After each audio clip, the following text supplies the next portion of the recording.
Spoken ইংলিশের একটি গুরুত্বপূর্ণ ক্লাস নিয়ে আসলাম। ভিডিওটি কেউ টানবেন না, শেষ পর্যন্ত দেখুন।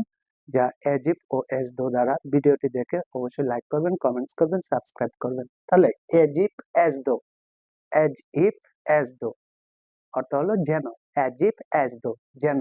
তাহলে চলুন এগুলোর বাক্যে প্রয়োগ দেখি। He tells the matter as if he knew it. He tells the matter as if he knew it. সে বিষয়টি এমন ভাবে বলল যেন সে ইহা আগেই জানতো। He tells the matter as if he knew it. He told the matter as if he known it.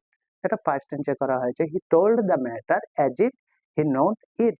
সে ব্যাপারটি এভাবে বলেছিল যে সে বিষয়টা আগে থেকেই জানতো। He runs fast as though he were a madman.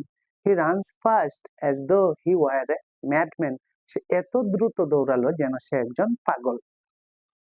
He works fast as though he is a professional worker. Sorry, he works fast as though he were a professional worker.